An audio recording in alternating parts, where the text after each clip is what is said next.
Dia ceritakan dulu ada satu orang punya utang 500 dinar. Dia punya utang banyak sama orang.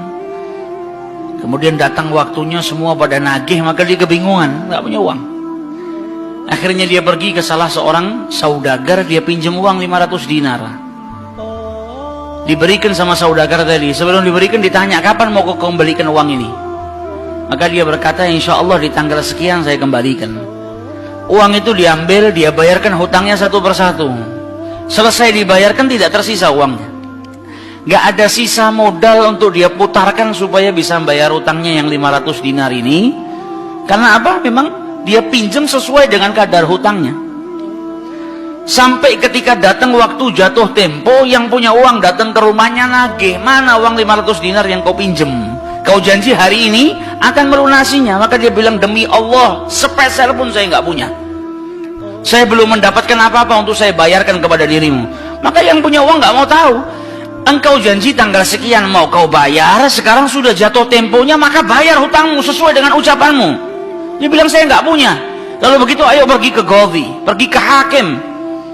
Nggak benar ini perbuatanmu. Maka yang utang tadi dibawa sama yang punya uang ke hakim. Diceritakan perkaranya, ditanya sama hakim, kenapa tidak kau bayar hutangmu? Bukankah engkau berjanji hari ini akan melunasinya? Dia bilang, iya saya berjanji, tapi saya nggak punya uang. Saya bukan pengkhianat, bukan orang yang mau berdusta. Kalau berdusta saya akan bilang saya nggak punya uang. Nggak ada perjanjian di sini, nggak ada bukti. Tapi saya ngaku kalau saya punya hutang dan hari ini saya nggak punya uang untuk saya bayarkan.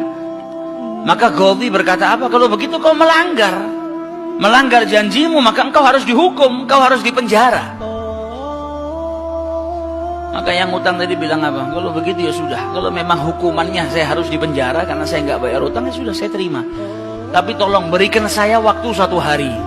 Saya mau kembali ke rumah saya mau izin dengan istri dan anak-anak saya. Besok saya akan kembali ke sini lagi dan masukkan saya ke dalam penjara. Maka sang hakim berkata apa? Bagaimana mungkin saya bisa percaya dengan dirimu? Siapa yang menjamin dirimu? Kalau ada yang menjamin kau bakal kembali ke sini, maka saya lepaskan. Dia bilang, ya Qadhi, kalau saya niat lari sudah dari kemarin-kemarin saya lari. Kalau saya niat lari saya nggak datang ke sini. Maka percayalah saya akan kembali di esok hari. Maka kata Qadhi, jaminannya apa? Akhirnya lelaki tadi bilang apa? Jaminannya yang menjamin saya adalah Rasulullah SAW. Maka sang hakim bingung. Maksudmu yang menjamin Rasulullah ini bagaimana? Dibilang, ya hakim, kalau saya besok nggak kembali ke tempat ini, saya bersedia ditolak menjadi umatnya Nabi besar Muhammad SAW. Ini tidak main-main sumpahnya. Dan ini bukan sembarang orang, memang orang yang soleh. Dia bilang, berikan saya waktu sebentar, saya kembali kepada keluarga saya pamit dengan istri saya, besok saya kembali. Saya bersumpah dan saya siap dikeluarkan dari umatnya Rasulullah, nggak dianggap sama Rasulullah kalau sampai saya berdusta. Maka si hakim tadi mendengar sumpahnya seperti ini, akhirnya dipercaya. Kalau begitu kembalilah. Maka dia kembali ke rumah, dia ceritakan kepada istrinya, dia minta izin sama istrinya, suamimu ini mungkin besok di penjara karena nggak bisa bayar utang. Kata istrinya, kalau kau dihukum penjara, terus apa yang bisa membuatmu keluar sekarang ini? Kok tidak langsung di penjara, kok bisa kembali ke rumah? Kata suaminya, karena saya mendapatkan jaminan. Dari siapa? Dari Rasulullah. Dia ceritakan, saya bersumpah kalau saya nggak kembali di esok hari, saya rela tidak dianggap sebagai umatnya Rasulullah SAW. Maka istrinya berkata, selagi engkau ini mendapat jaminan dari Rasulullah atau kau menjaminkan Rasulullah SAW, maka ayo kita perbanyak sholawat. Semoga Nabi besar Muhammad SAW benar-benar menjamin dirimu. Karena sholawat itu manfaatnya besar. Sholawat ini berkahnya luar biasa. Maka si suami sama si istri kemudian diperbanyak sholawat, membaca sholawat yang sangat banyak sampai mereka akhirnya tertidur. Yang laki yang punya utang tadi ketika tidur mimpi berjumpa dengan Rasulullah SAW. Dan Nabi dalam haditsnya telah bersabda, man ra'ani faqad ra'ani haqqa. Siapa yang mimpi berjumpa dengan diriku, maka sesungguhnya itu aku. Karena syaitan gak bisa menyerupai Nabi besar Muhammad SAW. Dan orang yang dalam hatinya ada mahabbah, orang yang rindu, orang yang membersihkan dirinya, orang yang memang benar-benar ingin berjumpa dengan Rasul SAW, akan diperjumpakan oleh Allah Subhanahu Wa Taala dalam mimpinya ataupun dalam keadaan yaqdzatan. Karena Nabi pun menjelaskan ada orang-orang yang bisa melihat Rasulullah SAW dalam keadaan sadar. Sebagaimana dulu diriwayatkan ada seorang santri kepingin ketemu sama Rasulullah, pingin mimpi. Tanya sama gurunya, sama kiainya, ajarkan kepadaku caranya mimpi ketemu Rasulullah itu bagaimana. Kata kiainya, apa? Gampang. Nanti malam kau makan ikan asin yang banyak, setelah makan jangan minum, kau tidur. Maka dia bingung, apa hubungannya ikan asin dengan mimpi ketemu Rasulullah? Praktekkan. Ini kiai mau mendidik santrinya yang betul-betul kepingin berjumpa dengan Rasulullah, pingin mimpi dengan Rasul SAW. Maka malam hari datang, dia makan ikan satu piring, setelah itu nggak minum, tidur. Bangun tidur, dia pergi ke gurunya, marah, mana saya nggak mimpi ketemu Rasulullah. Kata gurunya, apa yang kau impikan? Kau mimpi ngelihat apa? Kata santri tadi, saya mimpi ngelihat laut, ngelihat sungai, ngelihat hujan, ngelihat air terjun. Kata gurunya, karena sebelum tidur yang kau rindukan adalah air. Kau makan ikan asin sehingga kau kehausan. Yang kau rindukan dan kau dambakan air. Maka apa yang kau rindukan dan apa yang kau dambakan datang dalam mimpi. Coba setiap kali kau tidur kau rindu dengan Rasulullah. Coba setiap kali kau tidur kau ingin sekali dan minta sama Allah Subhanahu Wa Taala akan diperjumpakan dengan Rasul Sallallahu Alaihi Wasallam. Maka kau akan diperjumpakan dengan Nabi besar Muhammad Sallallahu Alaihi Wasallam. Nah, ini yang diajarkan sama para ulama. Ini yang punya utang tadi mimpi ketemu Rasulullah Sallallahu Alaihi Wasallam. Dalam mimpinya apa kata Rasulullah? Kau jangan takut, jangan gelisah. Orang yang mahabbah.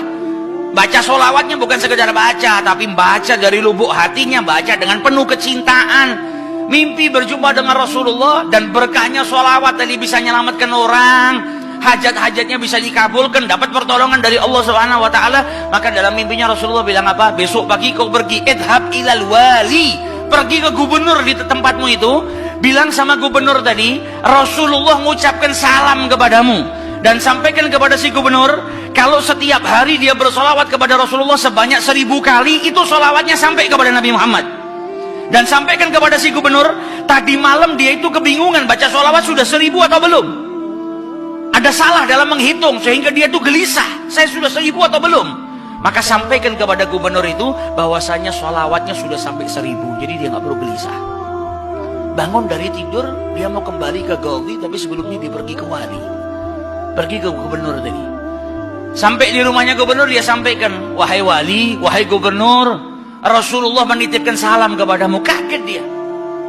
Orang yang selama ini dia solawati, gubernur ini gubernur yang cinta kepada Rasul Sallallahu Alaihi Wasallam. Tiba-tiba ada orang yang datang, bawakan salam dari Rasul Sallallahu Alaihi Wasallam.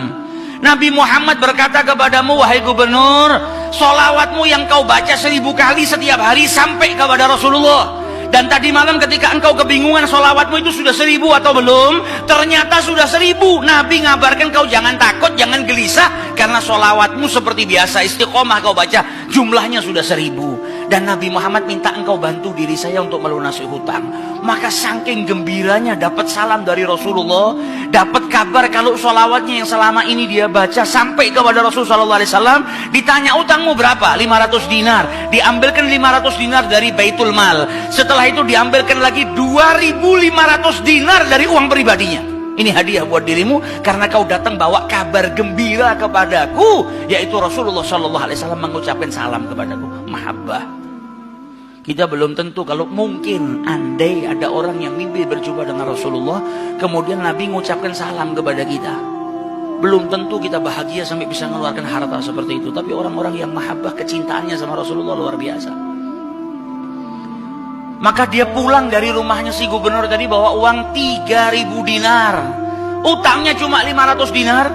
Berkat sholawat dia bisa melunasi hutangnya. Maka dia pergi ke rumah qadhi, sebagaimana janjinya dia akan kembali. Dia ketuk pintu rumah qadhi, maka qadhi tadi ketika buka pintunya langsung memeluk orang tersebut, nangis yang luar biasa dan berkata apa? Alhamdulillah, berkat dirimu tadi malam saya mimpi ketemu Rasulullah SAW. Kata Kata Rasulullah apa? Kalau engkau membantu orang yang punya utang itu untuk melunasi hutangnya, maka aku akan membantumu kelak di hari kiamat. Diambilkan uang 500 dinar, diberikan kepada orang tersebut. Sampai Ghadhinya pun diimpiin sama Rasulullah SAW. Keluar dari rumahnya Ghadhi bawa uang berapa? 3.500 dinar. Dia pergi ke tempat orang yang dia utangi mau bayar utangnya.